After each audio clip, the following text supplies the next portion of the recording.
시청자 여러분, 안녕하십니까? 3월 19일 금요일 JTBC 뉴스 아침엔 시작합니다. 고 박원순 전 서울시장의 성추행 피해자를 피해 호소인으로 불러서 비난을 받아온 더불어민주당 남인순, 진선미, 고민정 의원이 박영선 서울시장 후보 캠프를 떠났습니다. 하지만 일부 민주당 지지자들은 지난 17일 기자회견을 문제 삼아 피해자를 선거법 위반 혐의로 신고했습니다. 제1야당인 국민의힘은 해당 의원들의 사퇴를 정략적 손절이라고 비판했습니다. 국민의힘 오세훈, 국민의당 안철수 서울시장 후보의 단일화 협상에서 합의가 나오지 못하면서 두 후보는 오늘 각자 후보 등록을 할 것으로 보입니다. 투표용지가 인쇄되기 시작하는 오는 29일까지 추가 협상이 이어질 예정입니다. 아스트라제네카 백신을 접종한 뒤 피가 굳는 혈전이 발생했다는 논란과 관련해 유럽의약품청이 해당 백신은 안전하고 효과적이라는 결론을 내렸습니다. 접종을 중단했던 독일과 프랑스, 이탈리아 등 일부 유럽 국가들은 접종을 재개하기로 했습니다. 오늘 0시 기준 국내 코로나19 신규 확진자 수는 400명대 중후반에 이를 것으로 보입니다. 한인 4명을 포함해 8명의 희생자를 낸 미국 애틀랜타 총격 사건과 관련해 증오범죄로 보기엔 이르다고 했던 현지 경찰이 비판 여론이 거세지자 증오범죄 가능성도 배제하지 않겠다는 입장을 냈습니다. 희생자들을 애도하기 위해 조기 개항을 하도록 한 바이든 대통령은 직접 애틀랜타를 찾아서 아시아계 지도자들과 논의를 하기로 했습니다. 한국과 미국 외교 국방장관들이 어제 2+2 회의를 열고 대북 전략을 완전히 조율하겠다는 공동 성명을 채택했습니다. 하지만 토니 블링컨 미 국무장관은 북한에 대해 압박과 외교적인 옵션을 모두 검토하겠다고 밝혀 대화를 강조한 우리 정부와 온도차를 보였습니다. 문재인 대통령은 미국 국무국방장관과 만난 자리에서 한일 관계를 복원하기 위해 노력할 것이라고 말했고 미국 측은 진전을 기대한다고 했습니다. 블링컨 국무장관은 언론 인터뷰에서 일본군의 여성 성착취는 심각한 인권 침해라며 한국과 일본이 이 문제를 해결하도록 격려할 것이라고 밝혔습니다. 고 박원순 전 서울시장의 성추행 피해자를 피해 호소인으로 불렀던 더불어민주당 의원 3명이 결국 박영선 서울시장 후보 캠프를 떠났습니다. 피해 여성에게 2차 가해를 했다는 비판을 받아온 고민정, 진선미, 남인순 의원입니다. 이틀 전 피해자가 처음으로 공식 석상에서 이들 3명의 징계를 민주당에 촉구한 지 하루 만입니다. 문제의 여성 의원들은 용서를 구하면서 일상이 회복되기를 바란다고 했지만 일부 여당 지지자들은 17일 기자회견을 문제 삼아 피해자를 선거법 위반 혐의로 신고했습니다. 네, 해당 의원들의 사퇴를 비판한 국민의힘은 박영선 후보에 대한 공세를 이어갔습니다. 강버들 기자입니다. 대변인직을 맡았던 고민정 의원을 시작으로 공동선대본부장이었던 진선미 의원과 남인순 의원이 어제 박영선 서울시장 후보 캠프를 떠났습니다. 박원순 전 서울시장 성추행 피해자를 피해 호소인으로 불러 비판을 받아왔는데 결국 사과를 남겼습니다. 전날 기자회견에 나선 피해자로부터 이들을 따끔하게 혼내달란 요구를 받은 박 후보는 고 의원의 사의 표명 이후 소셜미디어에 하늘이 잿빛, 통증이 가슴을 뚫고 지난다라고 적었습니다. 국민의힘은 해당 의원들의 사퇴를 정략적 손절이라고 평가하며 당 차원의 징계와 박 후보 사퇴까지 요구하고 있습니다. 피해자 기자회견 이후 더불어민주당에서는 거듭 사과의 뜻을 밝히고 있지만 일부 여당 지지자들은 피해자에 대한 공격을 이어갔습니다. 피해자를 공직선거법 위반으로 서울시 선거관리위원회에 신고한 겁니다. 피해 사실을 왜곡하고 상처 준 정당에서 시장에 선출됐을 때 제자리로 돌아갈 수 없을 것이란 두려움이 든다는 발언을 문제 삼았습니다. 복수의 신고를 받은 선관위는 사실관계 확인에 들어갔습니다. JTBC 강버들입니다. 후보 등록 이전을 목표 시점으로 잡았던 야권의 서울시장 보궐선거 후보 단일화 협상이 일단 무산됐습니다. 국민의힘 오세훈 후보와 국민의당 안철수 후보 측은 어제까지 막판 담판을 시도했지만 끝내 의견차를 좁히지 못했습니다. 이에 따라 두 사람은 오늘 각자 후보 등록을 한 뒤에 협상을 이어갈 계획입니다. 투표 용지가 인쇄되는 오는 29일이 사실상 후보 단일화 협상의 최종 시한이 될 것으로 보입니다. 최수영 기자입니다. 상황은 아침부터 긴박하게 돌아갔습니다. 오전 10시 반쯤 양쪽 협상단이 만났지만 곧바로 협상 결렬을 선언했습니다. 내일 단일 후보로 등록하도록 약속이 잡혀 있지만 그 약속을 지키기 지금 어렵게 되었다. 그런데 정오쯤 안철수 후보가 오세훈 후보의 제안을 받겠다고 밝히면서 분위기가 달라졌습니다. 경쟁력과 적합도를 나눠서 조사하는 방식입니다. 오후 2시 협상이 재개됐지만 다시 20분도 안 돼 끝났습니다. 유무선 유선 포함 여부에 대한 이견이 좁혀지지 않았기 때문에 당이 갖고 있는 어떤 원칙들 그 부분만 재확인됐다. 양측은 여론조사에 집전화를 넣을지를 놓고 팽팽히 맞서고 있습니다. 안 후보 측은 무선 100%를, 오 후보 측은 집전화 10%를 반영하자는 겁니다.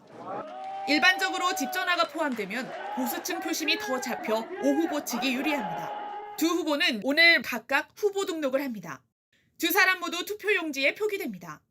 다만 투표용지 인쇄를 하는 29일까지 사퇴하면 사퇴한 후보 이름 옆에는 사퇴라고 적힙니다. 따라서 29일이 사실상 최종 단일화 시한이란 전망입니다. 단일화가 일단 무산되자 김무성 전 의원 등 국민의힘 원로들은 김종인 위원장이 사퇴하라고 요구하기도 했습니다. 심각한 분노를 느낀다. 후보 단일화에 걸림돌이 되어온 김종인 국민의힘 비대위원장은 즉각 사퇴하라. 한편 열린민주당 김진애 후보와 단일화를 마친 민주당 박영선 후보는 본격적인 선거 행보에 속도를 내고 있습니다. 서울 관악구와 영등포, 종로 등을 돌며 지역구 맞춤형 공약을 내놨습니다.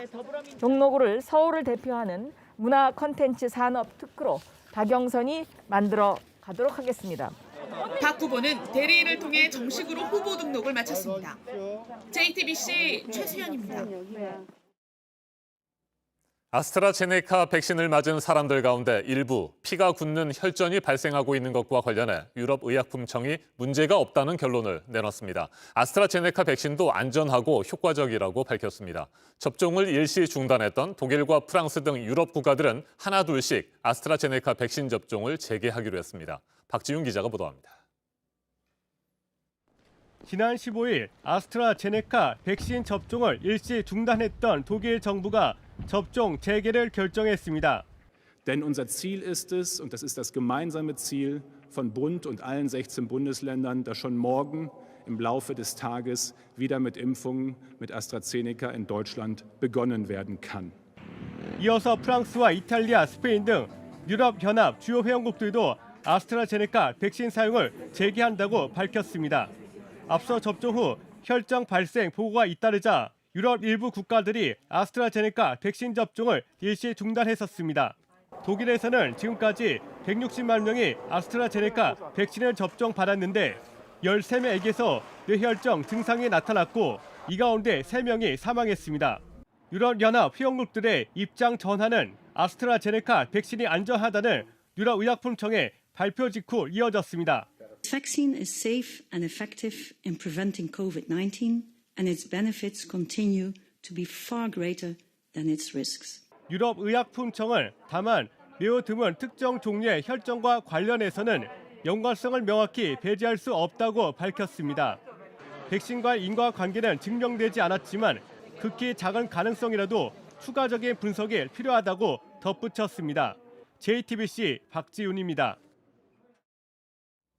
아스트라제네카 백신을 맞은 뒤에 혈전이 생겼다는 신고가 국내에서도 추가로 들어왔습니다. 이번에는 요양병원 환자가 아니라 20대 코로나19 대응 요원입니다. 방역당국은 백신 접종이 혈전의 원인인지는 아직까지 알 수 없다고 밝혔습니다. 오늘 0시 기준 국내 코로나19 신규 확진자 수는 400명대 중후반에 이를 것으로 보입니다. 어젯밤 9시까지 421명이 새롭게 확진 판정을 받았습니다. 윤재영 기자입니다. 혈전이 생긴 접종자는 20대 남성입니다. 코로나19 1차 대응 요원으로 활동해왔습니다. 지난 10일 아스트라제네카 백신을 맞았습니다. 맞은 날부터 두통을 느꼈습니다. 춥고 몸이 떨리는 증상도 나타났습니다. 닷새나 이어졌고 갈수록 더 심해졌습니다. 병원에서 MRI 검사를 받고서야 원인이 나왔습니다. 단순 백신 부작용이 아닌 머릿속에서 혈전과 함께 병이 발견된 겁니다. 영상의학 검사 소견상 혈전증 소견이 확인돼서 이제 이러한 소견까지 같이 해서 이상 반응 신고 시스템에 관련 사항을 신고해 주신 사례입니다.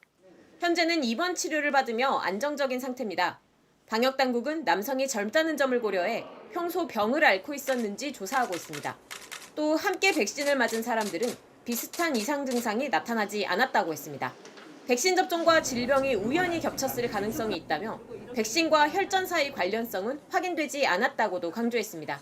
전문가들은 심층 조사가 필요하다고 조언합니다. 백신 접종과의 이제 증상 발현이 연속적으로 이어지는 가운데 뇌병변이 발생됐다는 측면에서 좀 이것을 이제 심도 있게 조사를 해. 방역 당국은 추가적인 역학조사를 통해 혈전의 원인에 대해 확인할 계획입니다. JTBC 윤재영입니다. 한국계 여성 4명을 포함해 모두 8명이 희생된 미국 애틀랜타 총격 사건 사흘째인 오늘도 현장에는 추모객들의 발걸음이 이어지고 있습니다. 성중독으로 인한 범행 가능성에 무게를 둔 발표로 거센 비난을 샀던 애틀랜타 경찰은 증오 범죄의 가능성을 배제하지 않겠다며 한 발 물러섰습니다. 용의자는 우리 시간으로 오늘 새벽에 예정돼 있던 법원 출석을 돌연 취소했습니다. 바이든 대통령은 피해자들을 애도하기 위한 포고문을 발표했습니다. 애틀랜타 현지를 연결합니다. 임종주 특파원, 사건 사흘째를 맞은 현장의 상황 지금 어떻습니까? 네, 한국계 여성 4명이 희생된 이곳 애틀랜타 사건 현장에는 증오범죄 규탄 집회와 함께 추모의 발걸음이 계속 이어지고 있습니다. 사건 발생 사흘이 지나고 있지만 시민들은 여전히 충격과 슬픔을 감추지 못하고 있습니다. 피해자와 알고 지냈다는 한 백인 중년 여성은 여기서 일을 해야 하는 어려운 처지의 한인 여성이었지만 대단했다면서 매우 슬프다고 애도를 표했습니다. 네, 애틀랜타 경찰이 백인 남성 용의자의 성중독 범행 가능성을 거론했다가 비난을 자초했는데 오늘은 입장을 어떤 식으로 바꿨습니까? 네, 애틀랜타 경찰은 조금 전 브리핑에서 어떤 입장도 정해진 게 없다며 증오범죄 가능성도 배제하지 않겠다고 답했습니다. 경찰 설명 들어보시죠. The investigation into a possible hate crime, is that still on the table? Our investigation is looking at everything, so nothing is off the table for our investigation. 앞서 경찰은 용의자가 성중독을 앓고 있어서 증오범죄로 판단하기엔 이르다는 입장을 밝혀 비난을 자초했습니다. 브리핑 당사자인 경찰 대변인이 과거 인종차별 티셔츠 사진을 소셜미디어에 올렸다는 의혹도 제기돼 논란이 확산됐습니다. 살인과 폭행 등의 혐의로 기소된 용의자가 우리 시간으로 오늘 새벽에 법원에 출석하지 않은 이유 파악됐습니까? 네, 용의자 로버트 애런 롱은 애틀랜타 체로키 카운티 법원에 오늘 처음 출석할 예정이었는데 나타나지 않았습니다. 법원 측은 용의자가 변호인을 통해 기소와 관련된 신문 절차를 포기하겠다는 의사를 밝혀왔다고 말했습니다. 왜 출석을 취소했는지는 공개되지 않았고 다음 신문 일정도 아직 잡힌 건 없습니다. 네, 이번 사건의 유감을 표명한 바이든 대통령이 포고문을 발표했죠. 구체적으로 어떤 내용들이 담겼습니까? 네, 바이든 대통령은 총격 피해 희생자를 기리는 포고문을 발표하고 백악관을 비롯한 모든 공공기관과 군에 조기 개양 명령을 내렸습니다. 조기 개양은 다음 주 월요일까지 닷새간 계속됩니다. 바이든 대통령은 하루 뒤엔 총격 사건이 발생한 이곳 애틀랜타를 찾아 아시아계 지도자들과 증오범죄 문제를 논의하기로 했습니다. 자, 그리고 저명한 미국의 흑인 인권 운동가도 증오범죄를 규탄했다고요? 네, 그렇습니다. 흑인 인권 운동가인 엘 샤프턴 목사는 뉴욕에서 아시아계 지도자와 또 뉴욕시장 후보들과의 기자회견에서 애틀랜타 사건은 증오범죄가 분명하다고 비판했습니다. 또 증오범죄가 증가하고 있다면서 흑인과 아시아계 사회의 협력을 강조했습니다. 미국 하원도 청문회를 열어 아시아계에 대한 폭력을 근절해야 한다고 촉구했습니다. 지금까지 애틀랜타 총격 사건 현장에서 JTBC 임종주입니다. 한국계 미국 연방 하원 의원들도 본격적인 행동에 나섰습니다. 애틀랜타 경찰이 용의자의 범행 경위와 관련해 성중독 가능성을 언급한 데 대해 계속해서 문제를 제기하고 있습니다. 이번 사건을 명백한 증오범죄로 규정했습니다. 우리 교포들이 많이 살고 있는 로스앤젤레스에서는 증오범죄를 규탄하는 집회가 열렸습니다. 홍희정 특파원이 취재했습니다.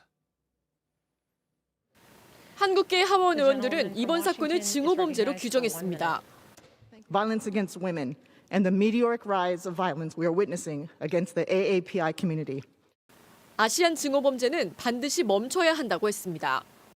에이션을 쳤대는 거는 저희가 일단 크게 레이즈를 해서 막도록 해야죠. 한인 단체들도 발벗고 나섰습니다. 범인이 다른 증언을 했다곤 해도 그리고 아시안들이 많이 근무하는 비즈니스를 알고 들어가서 타겟팅을 했기 때문에 로스앤젤레스에선 아시아인들에 대한 증오 범죄를 규탄하는 집회가 열렸습니다. 이곳에 모인 정치인들과 사회단체장들은 이 아시안을 포함한 모든 증오 범죄는 근절돼야 한다며 힘을 모아야 한다고 강조했습니다. Such as women, seniors, and immigrants, because they are perceived as being weaker or less likely to fight back. 증오 범죄를 겪었을 때 적극 알려야 하는 점도 강조했습니다. Violence and hate. In the Asian culture, in my culture, it's shameful. This is why it's been so difficult for our community to admit. LA 한인회는 아시안 증오 범죄가 결코 남의 일이 아니라며 평소 예방에 각별한 주의가 필요하다고 강조했습니다.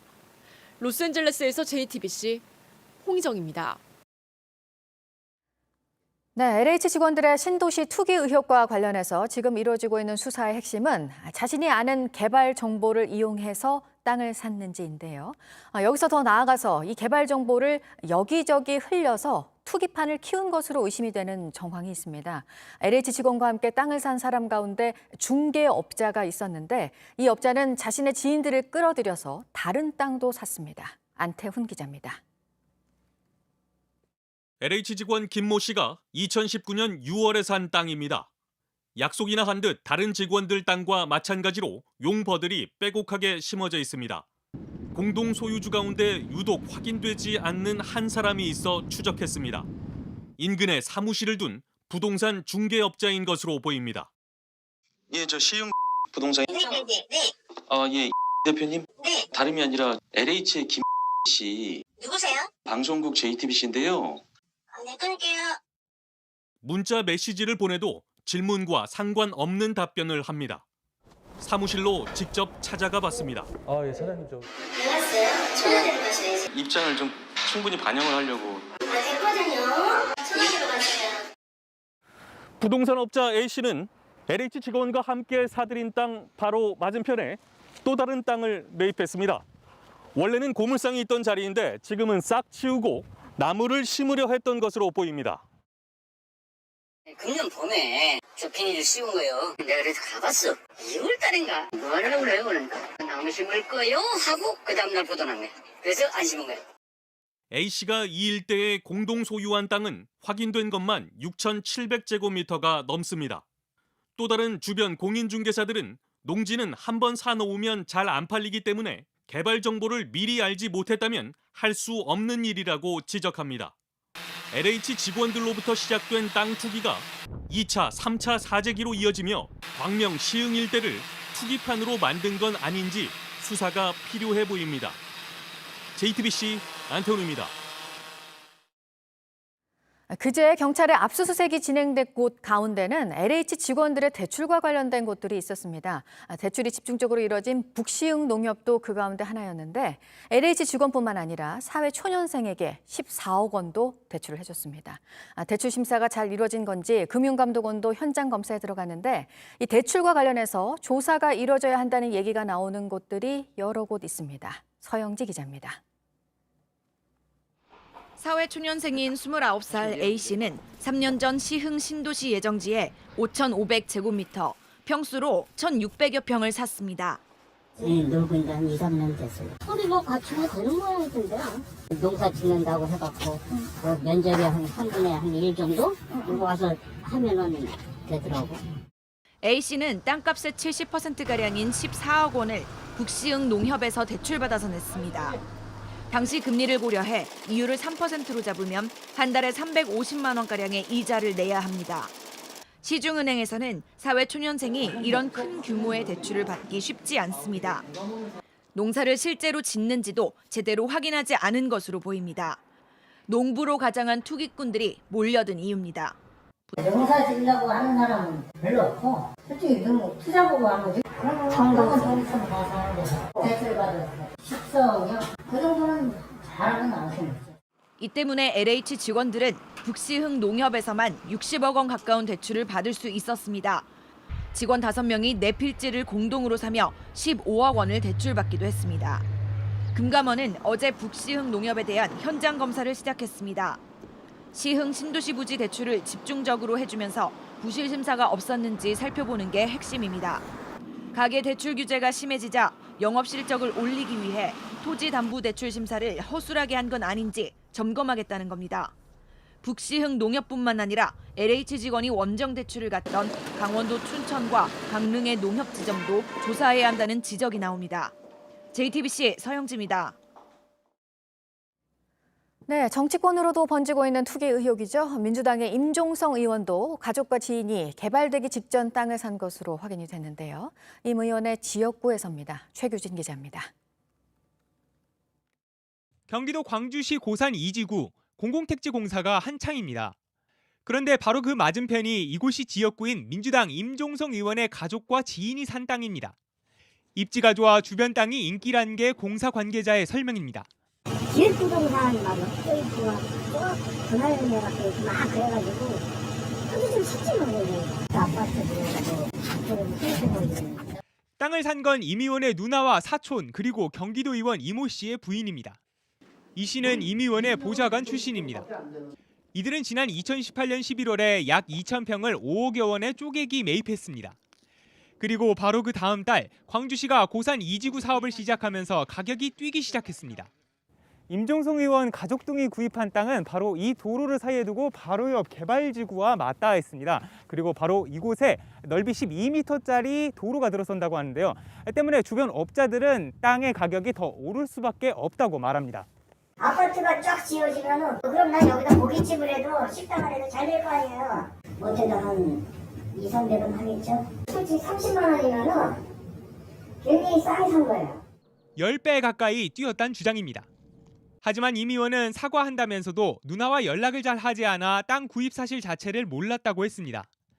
민주당 현역 의원이기도 한 전해철 행정안전부 장관의 전직 보좌관 한모 씨 가족의 땅도 도마 위에 올랐습니다. 2019년 5월 안산 신도시 발표가 되기 한 달 전에 땅을 산 사실이 드러난 겁니다. 지금 이거 사야 100만 원 이상 되나도 누가 사는지 금방 사버려요. 한 씨는 사업용 야적장을 위해 땅을 샀을 뿐이란 입장. 전 장관 측은 한 씨가 지난 9일 그만뒀지만 한 씨를 포함해 전현직 보좌진을 상대로 투기 의혹을 전수조사하겠다고 밝혔습니다. JTBC 최규진입니다. 용인시에서는 공무원 3명이 산업단지가 들어설 땅을 미리 사들인 것으로 확인이 돼서 수사 의뢰가 또 됐는데요. 그런데 이곳에서 LH 직원들도 투기를 한 것으로 의심된다는 게 주민들의 주장입니다. 정영환 기자입니다. 경기 용인시 원산면 일대입니다. 416만 제곱미터, 약 125만 평 부지에 SK하이닉스 반도체 공장이 들어설 예정입니다. 이미 3년 전부터 투기 열풍이 불었던 곳입니다. 용인시는 시청 공무원과 용인도시공사 직원 중 3명이 이 개발부지 인근에서 투기로 의심되는 토지 거래를 했다고 밝혔습니다. 4,800명에 달하는 전체 직원을 상대로 조사한 결과입니다. 뭐 아무것도 모르는 상태에서 갑자기 SK에 딱 들어와서 저기 있었지 진짜 아무것도 몰랐었어요 저희도. 공무원들은 알 수가 있겠죠. 실제로 이번 조사에서 적발된 3명 중엔 과거 산업단지 협력부서에서 근무하거나 토지개발부서에서 근무한 직원도 포함된 것으로 확인됐습니다. 투기에 공무상 기밀을 활용했을 가능성을 배제할 수 없는 겁니다. 용인시는 이들을 경찰에 수사 의뢰했습니다. 또 개발 관련 직접적인 업무를 맡은 공무원과 그 가족 등 2,800여 명을 상대로 조만간 2차 조사에 나설 계획입니다. 한편 용인 원산면 주민들은 시청 직원뿐만 아니라 LH 직원들의 투기 의혹도 제기했습니다. 반도체 산업단지가 들어설 주변 토지 등기부등본을 분석해 투기 의심자 이름을 대조한 결과 30건가량이 LH 직원의 거래로 의심된다는 겁니다. 세종시도 소속 공무원 등 2,700여 명을 상대로 조사해 3명을 경찰에 수사 의뢰했다고 발표했습니다. 토지 거래 사실을 자진 신고한 공무원 1명과 세종시 소속 공무원인 그의 배우자가 포함됐습니다. 하지만 자체 조사로 밝혀낸 직원이 1명도 없어 부실한 조사였다는 비판이 나옵니다. JTBC 정용환입니다. 이번에는 오늘 아침 체크해봐야 할 뉴스들을 분야별로 살펴보겠습니다. 먼저 정치 분야입니다. 정세균 국무총리가 여야가 합의한 LH 특검에 대해 사실상 반대 입장을 밝혔습니다. 특검은 특정 사안에 대해서 확인하는 것이지 광범위하게 많은 대상자들을 조사하는 데는 정부 합동조사단보다 역량을 갖추기 어렵다고 밝혔습니다. 어제 전남 여수를 찾은 더불어민주당 이낙연 상임선대위원장이 3월 국회에서 여순 사건 특별법 제정이 가능할 것이라고 전망했습니다. 여순 사건 희생자 위령비를 참배한 뒤 유족들과 만나서 여야 간의 법안 내용에 대한 조정이 이미 끝났고 법안 처리 순서도 합의가 이루어졌다고 밝혔습니다. 세르게이 라브로프 러시아 외무장관이 오는 23일부터 25일까지 한국을 방문합니다. 미 국무장관과 국방장관이 이번 주 일본과 한국을 잇따라 찾은 데 이어 러시아 외무장관은 다음 주 중국과 한국을 방문합니다. 유엔 무역개발회의가 올해 세계 경제 성장률을 앞서보다 0.4%포인트 올린 4.7%로 제시를 했습니다. 경기 회복을 예상하는 요인들로 코로나 백신 접종 그리고 경기 부양책들을 꼽았습니다. 우리나라 성장률 전망치는 4%로 봤습니다. 라인펀드 사태의 책임을 물어 은행들에 대한 제재 수위를 결정하는 금감원 제재심의위원회가 어제 또 열렸는데 제재심 대상인 우리은행과 신한은행에 대해서 결론을 이번에도 내지 못해서 다음 회의로 넘어갔습니다. 앞서 금감원은 이들 은행들의 책임을 물어서 기관 경고의 중징계 또 임원 중징계도 사전 통보를 했습니다. 하나금융투자가 SK바이오사이언스 청약 증거금을 고객들에게 돌려주는 과정에서 반환금을 2번 지급하는 실수를 했는데요. 청약 열기가 뜨거워서 거래 오류가 있었다면서 잘못 간 돈을 고객들에게 모두 돌려받았다고 설명했습니다. 계속해서 사회 분야 뉴스입니다. 서울시와 경기도가 외국인 노동자 코로나19 검사를 의무화한 것에 대해 영국이 우리 정부에 이의를 제기했습니다. 주한 영국 대사는 이 같은 조치가 불공정하고 과하다며 한국의 국가인권위원회에도 이 문제를 제기했다고 밝혔습니다.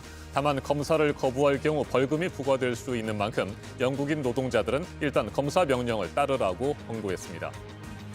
95억 원에 이르는 보험금을 노리고 교통사고를 내 캄보디아 출신 만삭 아내를 숨지게 했다는 의혹을 받아온 남성에게 대법원이 무죄를 선고했습니다. 교통사고의 원인을 살인이 아닌 졸음운전으로 최종 결론을 내렸습니다. 교통사고 처리 특례법상 치사 혐의만 유죄로 인정해 금고 2년을 확정했습니다. 목포 앞바다에 기름이 흘러나오는 윤활유 통을 무단으로 버린 선장이 적발됐습니다. 바다에 폐유가 유출됐다는 신고를 받고 출동한 해경이 윤활유 통을 수거했는데 통에 어선 윤활유 실명제 스티커가 붙어 있어서 해당 어선을 찾아낼 수 있었습니다. CGV가 반년 만에 영화 관람료 인상에 또 나섰고 다른 극장들도 이어서 요금 인상에 나설 가능성이 큽니다. 다음 달부터 관람료를 1,000원 올리는 CGV는 코로나로 관객들이 크게 줄어든 상황에서 생존을 위한 선택이라는 입장입니다. 지난 1월에 작고한 김창열 화백의 물방울 그림이 미술시장에서 돌풍을 일으키고 있는데요. 그제 경매에서는 작품 9점이 모두 새 주인을 찾았는데 낙찰액은 모두 14억 6,200만 원이었습니다. 천주교 서울대교구장 염수정 추기경이 국내 대학에 다니는 미얀마 유학생들을 만나서 함께 하겠다는 뜻을 전했습니다. 남의 이야기가 아니라 우리의 일이라고 공감하면서 미얀마의 민주화를 위해 어떻게 도울 수 있을지 고민하겠다고 했습니다. 네, 오늘 당정협의에서 부동산 투기를 막을 대책에 대한 논의가 있을 예정입니다. 농지법 개정에 대해서도 논의를 하고 수사에서 검찰의 역할도 안건으로 올라올 것으로 보입니다. 네, 코로나 백신을 맞은 사람에게 휴가를 주는 백신 휴가제를 정부가 추진하고 있는데 오늘 실무회의를 갖습니다. 휴가를 며칠 동안 인정할지, 무급으로 할지 유급으로 할지 등에 대해서 논의합니다. 오늘 대검 부장회의에서 무혐의로 처분했던 한명숙 모해위증 의혹 사건을 재심의합니다. 앞서 박범계 법무부 장관이 재심의 지시를 내렸습니다. 전국 고검장 6명도 참석할 것으로 예상되고 있습니다. 분야별 뉴스들 체크해드렸습니다. 오늘 아침 어제보다 기온이 크게는 10도가량 오르면서 온화합니다. 낮 기온도 대부분 지역에서 15도를 웃돌며 포근하겠습니다. 수도권과 충남에서는 오전에 대기가 탁하겠지만 오후부터 차차 좋아지겠습니다. 밤에는 제주도에서 비가 시작돼 주말인 내일 전국으로 확대되겠습니다. 비는 내일 밤 대부분 그치겠지만 강원 영동에선 모레 새벽까지 비가 오겠습니다. 예상 강우량은 제주와 남해안에 20에서 60mm, 강원 영동과 충청도 남부지방은 5에서 30mm입니다. 수도권과 강원 영서는 5mm가량으로 적겠습니다. 현재 기온은 서울 12도, 대전과 광주, 부산 10도로 어제보다 2도에서 크게는 10도가량 높습니다. 낮 최고 기온은 서울과 대전 19도, 광주 20도, 대구 17도로 어제와 비슷합니다.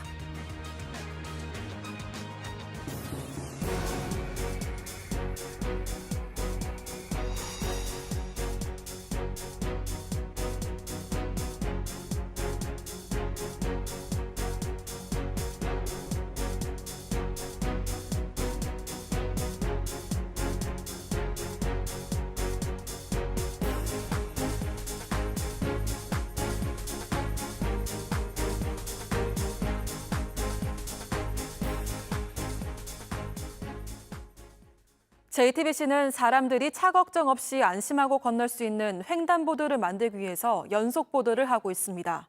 안타까운 사고들은 끊이지 않고 있습니다. 어제 하루에만 인천과 전주에서 학교에 가던 초등학생 2명이 차에 치여 목숨을 잃었습니다. 인천에선 학교 바로 앞 횡단보도에서 사고가 났고 전주에선 자전거로 등교하던 학생이 레미콘차에 치였습니다. 김지성 기자입니다. 화물차가 빠른 속도로 다른 차들을 지나칩니다. 겨우 멈춘 화물차. 주변에 있던 교통경찰이 황급히 움직입니다. 어제 오후 1시 50분쯤 인천의 한 초등학교 앞 횡단보도를 건너던 11살 초등학생 A양이 화물차에 치였습니다. 사고가 난 장소입니다. 15톤 화물차는 어린이 보호구역을 달리다 이 횡단보도를 건너던 초등학생을 그대로 들이받고 50m 가까이 더 움직였습니다. 현장 도착 당시에 의식호가 없었다고 피해 상태로 근거리 이송을 한 상황입니다. A양은 병원으로 옮겨졌지만 결국 숨졌습니다. 온라인 원격 수업을 하는 날이었지만 방과 후 수업을 듣기 위해 학교를 가다가 사고를 당했습니다. 아이가 그 방과 후 학교 수강생이에요. 그래서 학교에 온 걸로 알고 있습니다. 경찰은 화물차 기사 60대 남성 B씨를 붙잡아 조사하고 있습니다. 음주운전은 아닌 걸로 확인됐는데 과속과 신호 위반을 했는지 들여다보고 있습니다. 교통공단에 의뢰해서 확인하게 되는데요. 그럼 시간이 조금 걸릴 겁니다. 일단 이 남성을 특가법상 어린이 보호구역 치사 혐의로 입건할 방침입니다. 어린이 보호구역에서 사고로 아이를 숨지게 했을 경우 최대 무기징역까지 처벌받을 수 있습니다. 어제 오전 전북 전주에서는 자전거를 타고 등교하던 초등학생 11살 C군이 레미콘 차량에 치여 숨졌습니다. 경찰은 공사 현장으로 향하던 레미콘 차량 운전자가 속도를 줄이지 않고 골목길로 들어서다 사고가 난 걸로 보고 조사 중입니다. JTBC 김지성입니다. 어제 오후 7시쯤 충남 아산 광덕산 일대에서 불이 났습니다. 산림청과 아산시가 산불 전문 예방진화대 등 80명을 투입해 진화 작업을 벌인 끝에 큰 불길은 3시간여 만에 잡았습니다. 산림당국은 등산객의 실수로 불이 난 것으로 보고 정확한 화재 원인을 조사하고 있습니다. 어제 오후 7시 40분쯤 서울 강남구 설릉역 인근에 있는 지하 노래방에서 불이 나 1시간 40여 분 만에 꺼졌습니다. 노래방 주인과 손님 등 14명이 대피했고 다행히 다친 사람은 없었습니다. 소방당국은 목격자 진술 등을 토대로 정확한 화재 원인을 조사하고 있습니다. 어제 오후 4시쯤 부산 사하구에서 내리막길을 달리던 철강회사 소속 소방차가 철제 펜스와 가로등을 들이받고 멈춰섰습니다. 이 사고로 지나가던 사람 1명이 넘어진 철제 펜스에 다쳐 병원에서 치료를 받고 있습니다. 사고 운전자는 당시 브레이크가 작동하지 않았다고 진술한 것으로 전해졌습니다.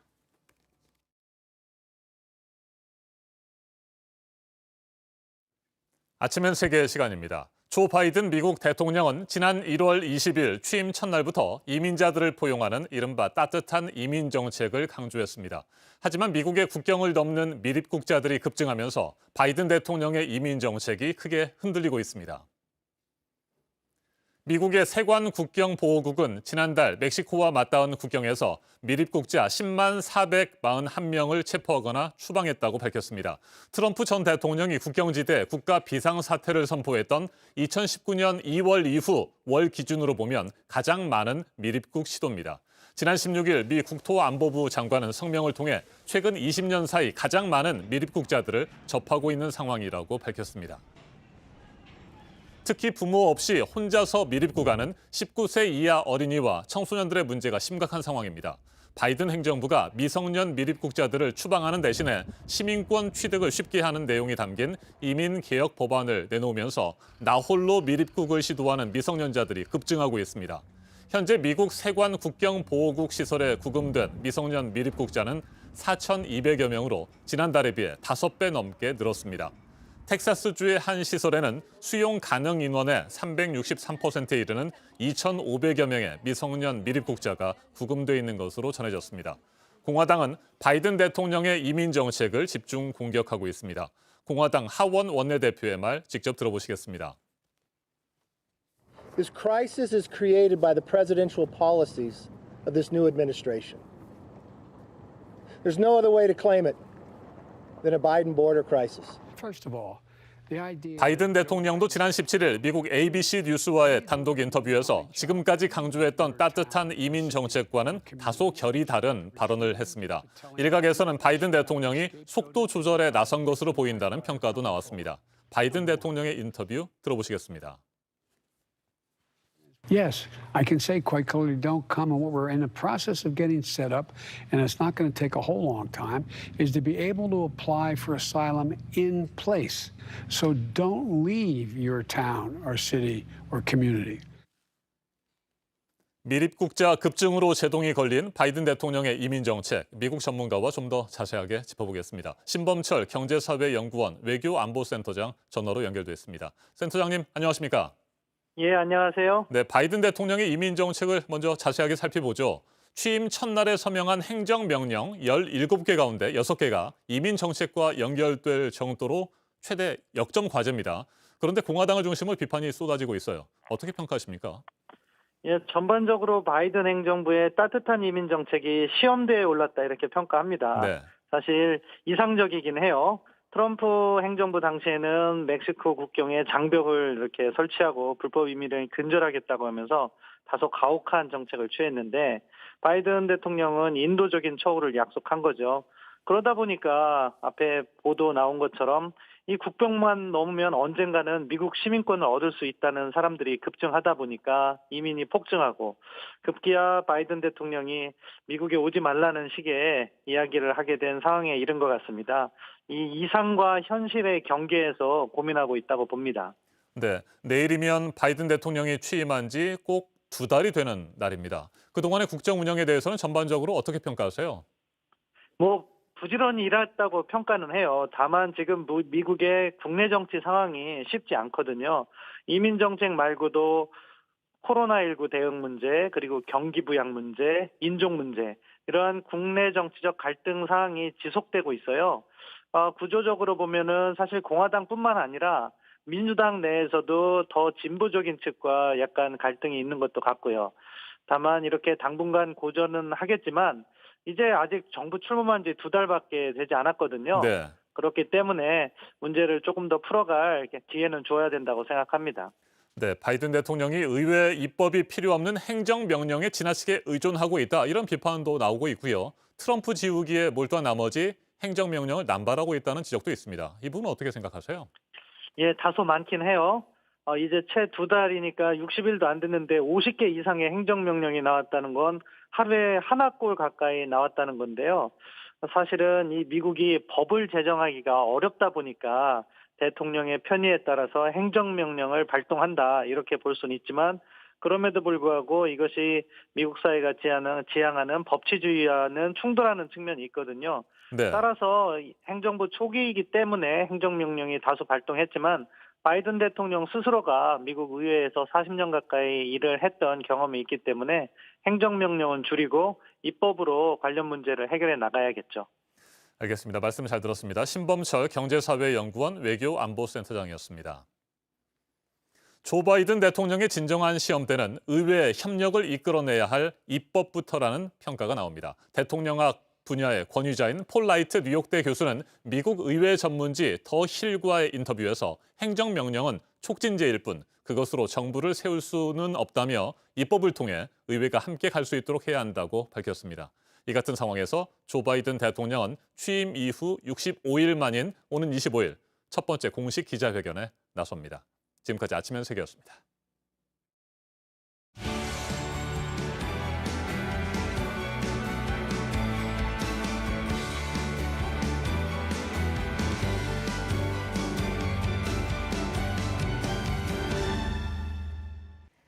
네, 일본과 한국을 차례로 다녀간 미국 국무국방장관이 이제 미국 알래스카에서 중국과 고위급 회담에 들어갔다는 소식입니다. 이 소식 포함해서 밤사이 들어온 소식 보도국 연결해서 알아보겠습니다. 이재승 기자, 먼저 말레이시아와의 외교 관계를 단절하겠다고 한 북한 소식부터 볼까요? 네, 북한 외무성이 오늘 아침에 성명을 통해서 말레이시아와 외교관계 단절을 선언했습니다. 말레이시아에서 재판을 받았던 북한의 사업가가 미국으로 인도됐기 때문인데요. 말레이시아가 미국에 인도한 인물은 문철명입니다. 미국 연방수사국은 문 씨가 대북 제재를 위반하면서 술과 시계 등 사치품을 북한에 보냈고 또 돈 세탁을 했다며 말레이시아에 신병 인도를 요청했습니다. 이후에 말레이시아 대법원은 이를 수락했습니다. 이에 대해서 북한은 불법 자금 세척에 관여했다는 것은 터무니없는 날조이며 완전한 모략이라고 주장했습니다. 또 이번 사건의 배후 조종자는 미국이라며 응당한 대가를 치르게 될 것이라고 경고했습니다. 이어서 미국과 중국이 미국 알래스카에서 고위급 회담에 돌입했다라는 소식입니다. 어제 한미 외교 국방장관 회의에 참석한 뒤 우리나라를 떠난 토니 블링컨 미국 국무장관이 이번에는 미국 알래스카 앵커리지에 도착하는 모습이 공개됐습니다. 외신에 따르면 미국의 토니 블링컨 국무장관은 다른 국가들이 중국의 행동에 대해서 우려를 나타내고 있다라고 말을 했고, 왕이 중국 외교 담당 국무위원은 중국 내정 간섭하는 것을 포기해야 한다라고 이렇게 말을 했습니다. 회담 시작부터 강대강의 구도를 이어가고 있는 그런 상황인데요. 이번 회담은 조 바이든 대통령 취임 이후에 미국과 중국 간 첫 고위급 대면 회의로 향후 바이든 행정부 4년간 미중 관계를 가늠할 풍향계로 작용할 전망입니다. 네, 최근 뉴욕 유가의 불안 요소가 되고 있는 게 이 미국과 러시아 간의 갈등입니다. 러시아의 야권 운동가 나빌리 사건과 관련해서인데 자신을 향해 살인자라고 한 바이든 미국 대통령에 대해서 푸틴 대통령이 화상으로 회담을 하자고 제안했네요. 네, 그렇습니다.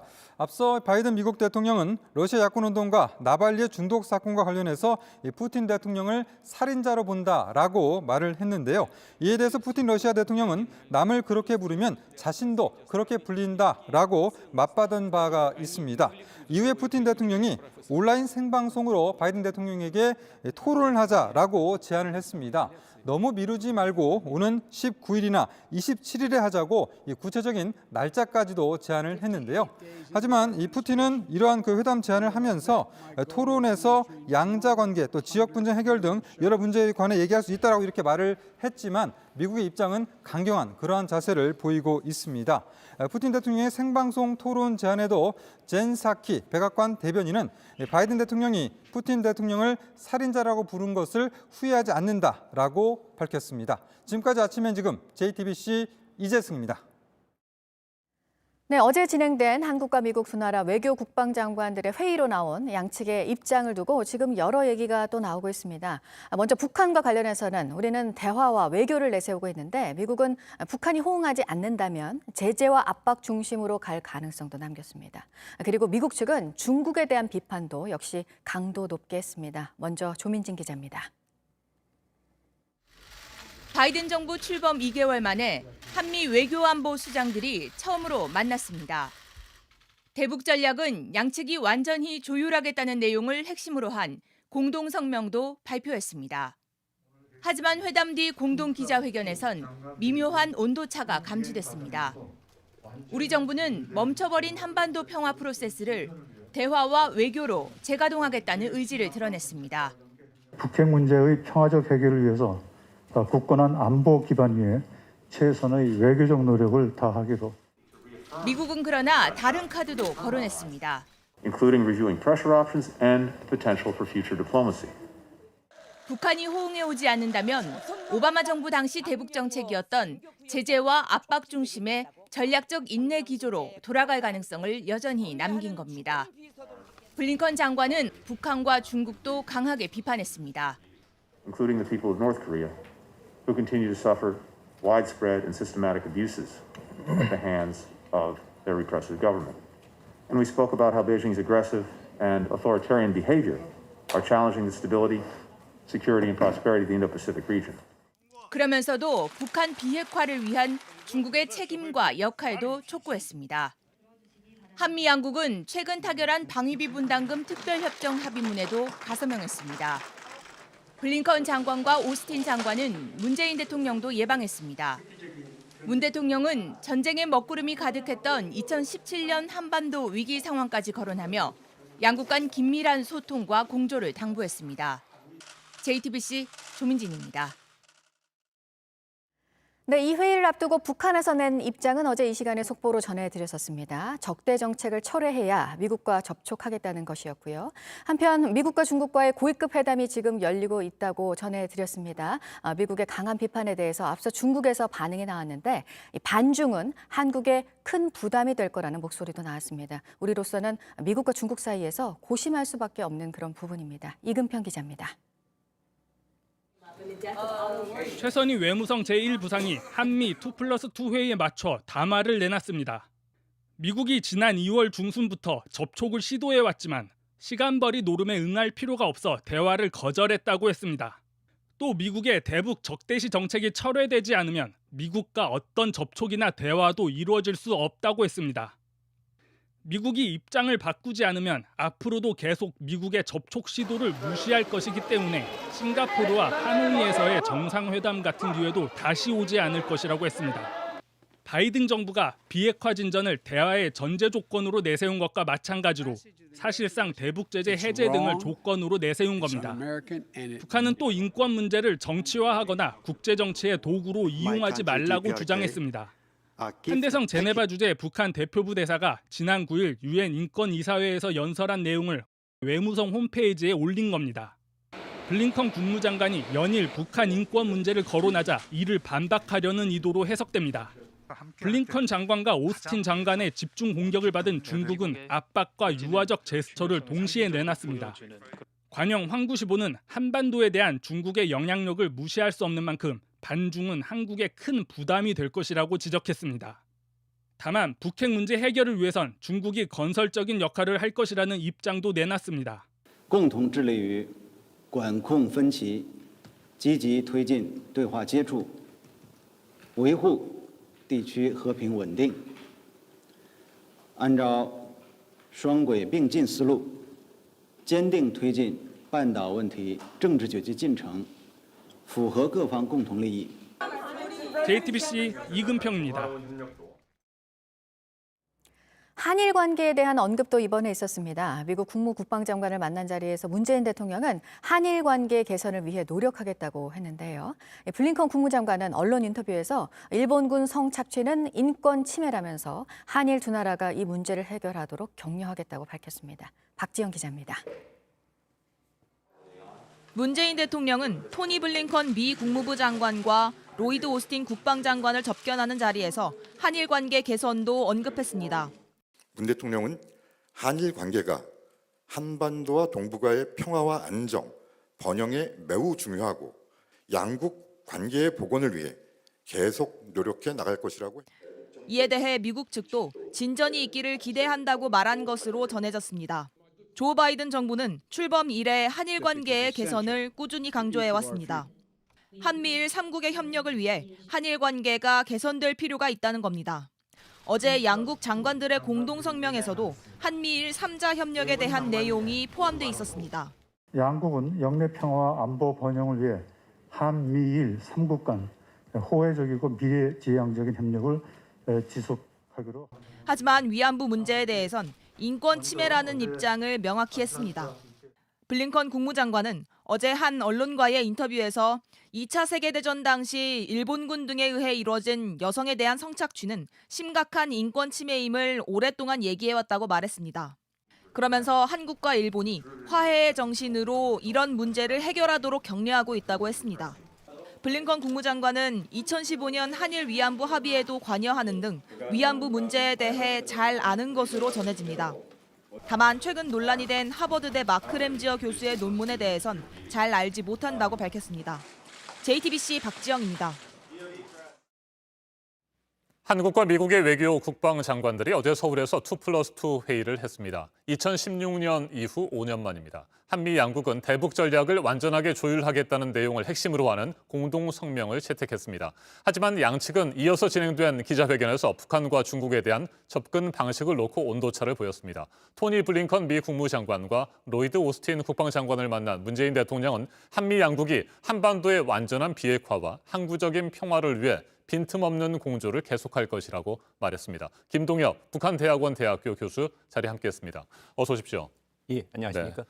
먼저 북한 문제에 대한 양국의 입장을 좀 정리를 해보죠. 일단 우리 정부는 멈춰버린 한반도 평화 프로세스를 대화와 외교적인 노력을 통해서 재가동시키겠다 이런 입장을 밝힌 반면에 미국 측에서는 압박과 외교 옵션을 얘기를 했습니다. 분명한 온도차가 있어 보입니다.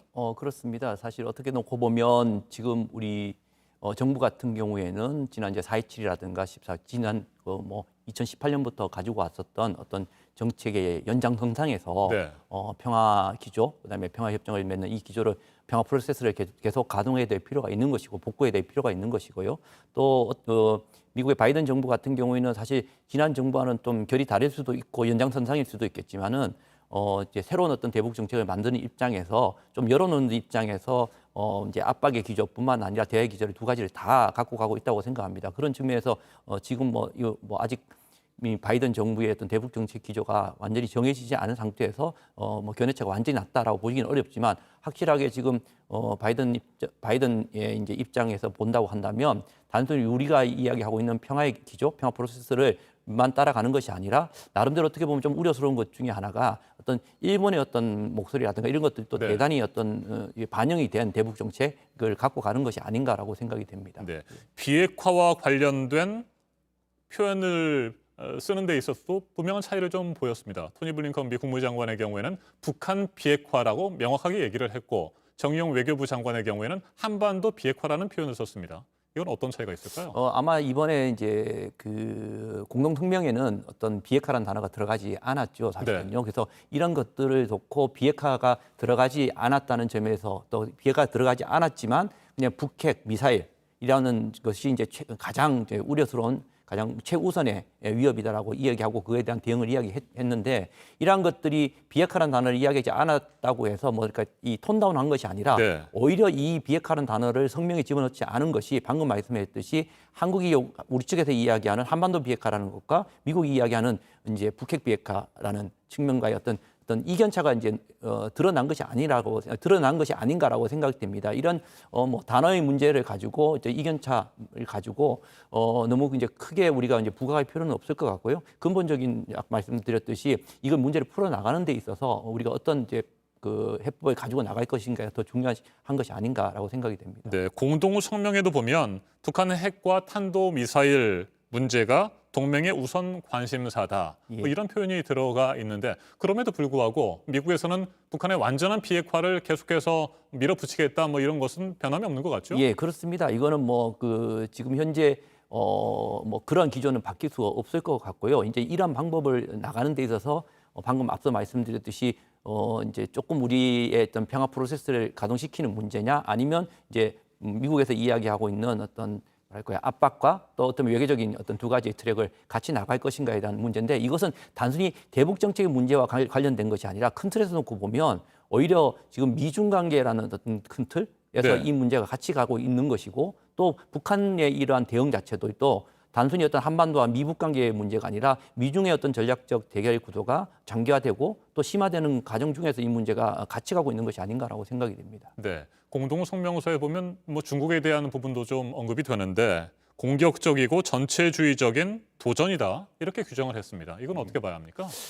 이제 이 문제에 대해서는 대단히 좀 이제 저희가 이 중국의 문제에 대해서는 또 딱 대놓고 이 성명서에서 이제 빠진 게 아까 말씀드렸듯이 비핵화의 단어와 중국이라는 단어가 명시적으로 빠져 있습니다. 빠져 있음에도 불구하고 이번엔 어떠면 이제 2+2의 이 과정 그리고 가장 먼저 이제 일본을 거쳐서 한국을 방문하는 이 과정 자체를 보면 분명히 의도가 있어 보입니다. 사실 어떻게 보면 이번 2+2 회담을 평가를 근본적으로 해보면 우리 입장에서 놓고 보면 바이든 정부의 첫 번째 이제 어떤 한미 관계에 있어서의 한미 동맹의 어떤 관리적 측면에서의 측면은 대단히 어쩜 성공적일 수도 있다고 보지만 미국의 입장에서 보면 어떤 그런 한미 동맹적을 겉으로 드러냈지만 실제적으로 내려고 했던 것은 한반도의 문제라든가 북핵 문제라기보다는 오히려 중국에 대한 메시지가 동맹을 내세워서 메시지를 강하게 지금 했고 또 실제적으로 그것들이 성명에 담겨 있지는 않지만 실제적으로 인터뷰라든가 이제 기자회견을 통해서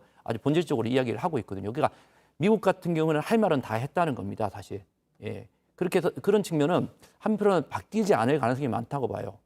예, 우리가 이제 이번을 통해서 어떤 이 북핵 문제뿐만 아니라 이 중국 문제에 대한 어떤 이견차가 이번을 통해서 해소되겠다기보다는 이견차를 확인하고 일부 봉합된 측면이 강합니다. 봉합됐다는 것은 결국은 이것은 언젠간 다시 이게 발화돼서 터질 수 있고 다시 나타날 수 있다는 측면인데요.